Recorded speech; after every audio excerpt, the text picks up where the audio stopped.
মা ভাড়া করে অবৈধভাবে বাংলাদেশি যুবতীর জাল নথিপত্র তৈরি করে সীমান্তে বসবাস, পুলিশের জালে 2। উত্তর 24 পরগনা জেলার বসিরহাট মহকুমার স্বরূপনগর থানার বাংলানি গ্রাম পঞ্চায়েতের তেঁতুলিয়ার বাসিন্দা বিশ্বনাথ শিকদার, তার স্ত্রী শ্যামলী শিকদার। তার বাড়িতে চুমকি বলে একটি মেয়ে থাকত।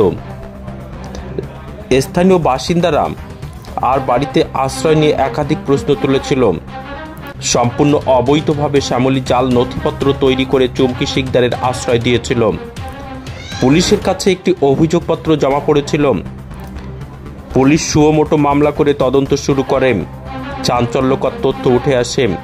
শ্যামলী শিকদার ও তার স্বামী বিশ্বনাথ শিকদার প্রায় 1 বছর আগে চুমকি নামে এক যুবতী, তার বাড়ি বাংলাদেশের নারাইল থানা এলাকায়, সীমান্ত সুরক্ষার নজর এড়িয়ে এদেশে ঢুকেছিল। এদেশে আশ্রয় নেয় শ্যামলী ও বিশ্বনাথ জাল নথিপত্র তৈরি করে, পাশাপাশি মেয়ে বলে ভুয়ো পরিচয় দিয়ে তাকে আশ্রয় দিয়েছিল। আজ ভোরবেলায় তেঁতুলিয়ার বাসিন্দা শ্যামলী শিকদার অবৈধভাবে বসবাসকারী চুমকি শিকদারকে পুলিশ গ্রেপ্তার করে।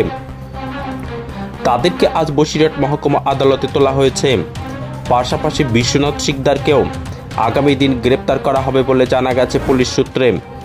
এখন প্রশ্ন উঠেছে, কিভাবে তার নাম পরিচয় দিয়ে জাল নথিপত্র তৈরি করে আশ্রয় দিল?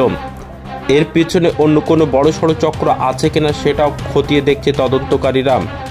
তদন্তকারীদের মাথায় চিন্তার ভাঁজ ফেলেছে এই রকম ঘটনায়। এমএস নিউজ বাংলা চ্যানেলের পরবর্তী খবর সবার আগে পেতে ইউটিউবে চ্যানেলটি সাবস্ক্রাইব করুন, ফেসবুক পেজ ফলো করুন, ফলো বাটন ক্লিক করুন, সেই সঙ্গে এই খবরটি ফেসবুকে প্রচুর পরিমাণে শেয়ার করুন।